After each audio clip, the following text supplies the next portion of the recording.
Miles. How y'all doing? Hope everyone had a great holiday. I am so excited to be back with you for another segment of Millennial Movers, which is part of the Millennial Movement series that I have really loved so far. I appreciate everyone for checking me out, checking out the YouTube videos and joining in on the webinars and on iTunes, coming soon to Google.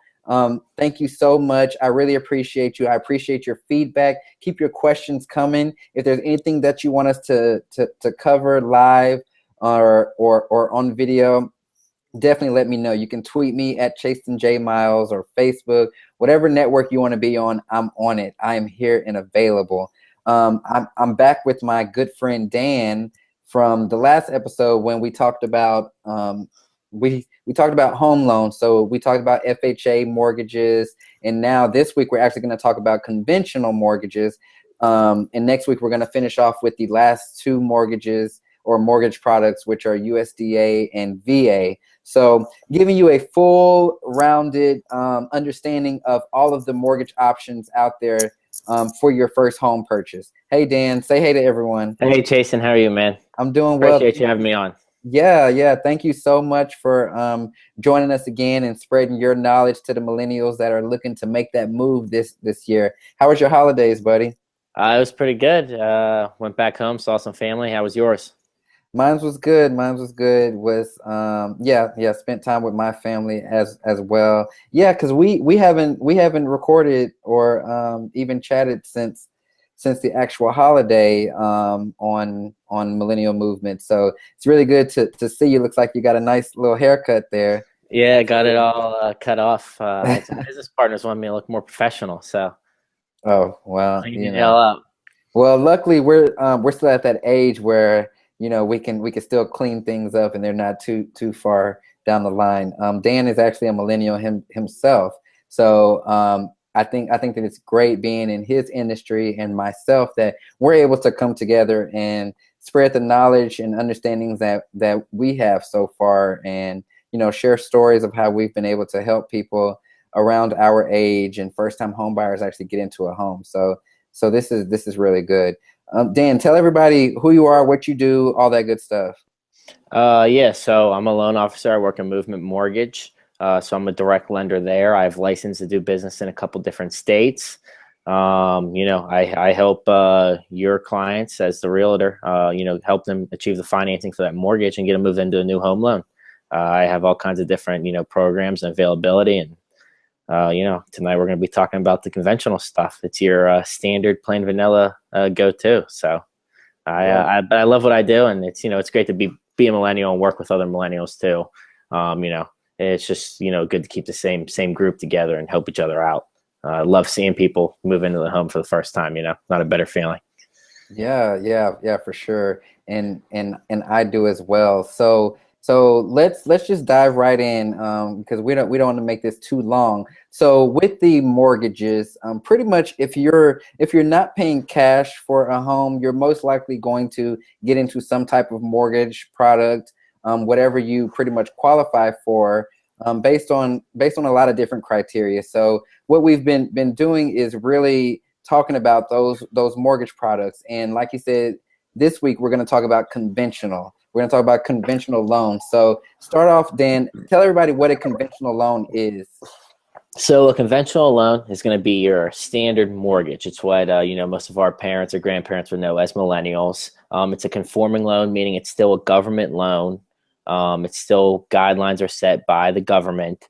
And it does not always require that mortgage insurance that we have talked about before. But it does require, getting 20% equity into the home, whether that's in the form of down payment or a refinance.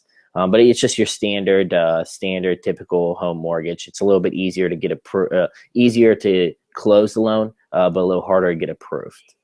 Okay, yeah. So you spoke about the private mortgage insurance, and if you haven't had a chance to listen to our previous episode where we talked about FHA loans, I would encourage you to go check that out because we actually talk a bit about what private mortgage insurance is. So that way, when we use that term, you'll actually know what we're referring to. So please check that video out if you haven't yet.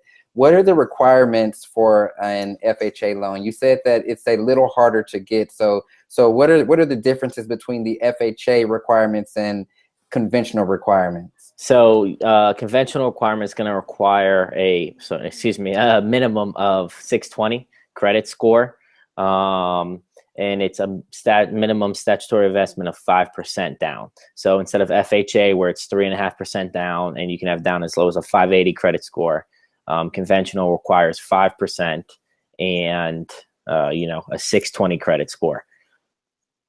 So 5% and a 620 credit score. So on the conventional, so on the FHA, we said 580 credit score and 3.5%. And conventional, we're looking at a 620 credit score and what's the amount down again? 5% is the minimum down payment. So on $100,000, that'd be $5,000 required to put in to loan. And your debt to income ratios, they're not as flexible either. We briefly spoke about debt to income last week as well.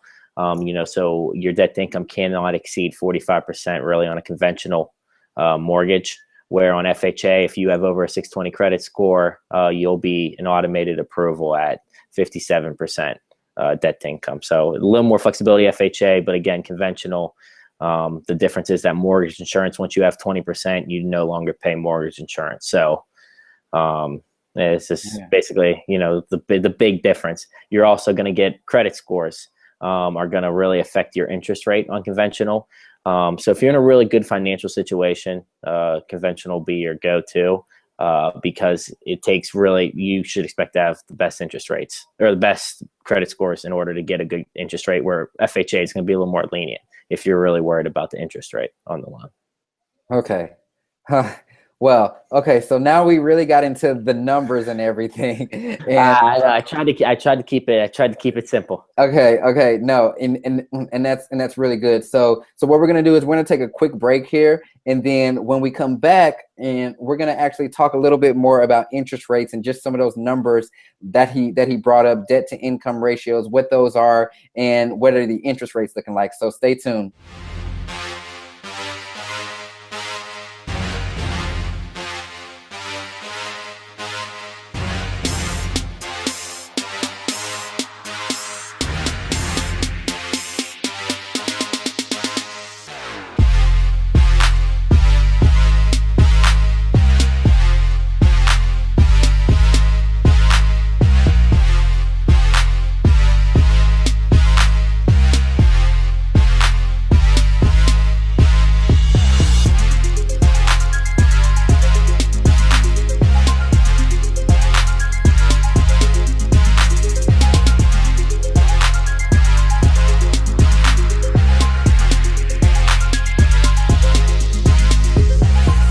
Welcome back to Millennial Movers. And before the break, we touched a little bit on debt to income and interest rates. Dan, can you please just break down debt to income a little bit, just for those who may not know what that was, and tell them, what debt to income means exactly? Yeah, so your debt to income ratio is going to be the calculation of how much income you make in comparison to your typical monthly obligation or your standard monthly obligations that's associated with your name. It doesn't count utility bills. Things that will count: credit cards, car payments, student loans. It's not going to count rent. It's not going to count utilities. It's not going to count insurance. It's anything that's going to be attached to your credit that's reported on your credit every month. So again, your standard things are going to be your auto loans, your home loans, your credit cards, and your student loans. Payday loans too are the other, probably the main common thing that you'll see pop up on there. Okay, so something that I would advise everybody, though, I don't recommend you sit there and look at your credit report and try to. No, it's not worth it. Yeah. Talk to a loan professional and let them figure out what your debt to income ratio is, because they have all kinds of calculations that they do to get to this number. So even though he might have stated percentages, you would want to have somebody else look at it versus try to figure it out, right, Dan? Yeah, absolutely. It's free to talk. It's free to see what we can do for you and get the numbers. And it's not just me. It's going to be any lender. across the board. Anyone's going to talk to you and, just give you a breakdown of where you stand, what you would need to do to get in somewhere. Anyone that, is, she should be working with. Interest rates now. So yes. So let's touch on interest rates with the conventional loans. How do the interest rates work? So conventional loans are very heavily driven on your credit score. So unless you have a very good credit score, I mean, I'm talking 740 or above, and have some money to put into a down payment, you don't have what are called adjusters to your interest rate. Basically, if the better credit you have, the better interest rate you're going to have with the more money to put down. Your interest rate's going to be the adjuster. It's like a penalty to your interest rate. And it's very small, but there's certain amounts. So if you only put 5% down, you lose a little bit on your interest rate for not putting as much money down. And again, you're going to want to talk to your lender. There's 1,000 different ways to do it, depending if it's a condo, if it's an investment, if it's a multi-unit property. There's just so many different factors, that we could talk for a half hour on, but people, just want to get an idea and a feel for what it is. So it's very heavily driven on your credit score. And how much money you're going to put in, what type of property it is. There's a lot of different payments, and everyone offers something different too. So that's why it's always good to talk to multiple people, see what you can get out there, see, who you feel comfortable with and who breaks it down and makes it clear enough for you, before deciding on anything. But you're going to be looking around the 4% range with anyone in today's market. Okay. So Dan, what's your personal opinion on conventional loans? Conventional loans are for someone that, as I would say, if you've had 2 or 3, really good years financially, you have really good credit scores, you have some money saved up that you're willing to put into a house. It's going to be what you want to do, especially if you don't have to pay for that mortgage insurance, like we talked about in last episode. It's if you can avoid a cost, then why not? But some people, just aren't there yet, but there's no reason not to buy a home and you use a loan different than conventional. But conventional is going to be your typical for a property it's easier to get to close the loan. So there's less hoops to jump through in that sense. You just need to make sure you're in a good financial position to get it. It doesn't necessarily mean your interest rates are going to be better though, because interest rates are actually better on FHA. But it's just the whole mortgage insurance thing. And again, just want to talk to your lender about it. But if I could, I would go conventional on as many purchases as possible, just because that's the typical, it's considered it's hardest to get approved for because, it has the best benefits to it. Gotcha. Okay. Well, those are pretty much all the questions I have. And I think just by the explanations that you gave and the answers, I mean, you gave us a really good, well-rounded understanding of conventional loans. And if there's any questions that anyone has, or maybe it's something that he hasn't touched, or it's something that you want a better understanding of, feel free to email me or tweet me the questions. Dan, how can someone get in contact with you if they have a question? So the best bet's probably going to be to email me. It's going to be daniel.humes. It's HUMES at movement.com. Nice and simple. If they reach out to you, you can just get a hold of you because your stuff's out there everywhere. You can always get them in touch with me really quick that way. But yeah, I'm very available. Daniel.humes at movement.com. You can Google me, get me on my Facebook or on my Zillow.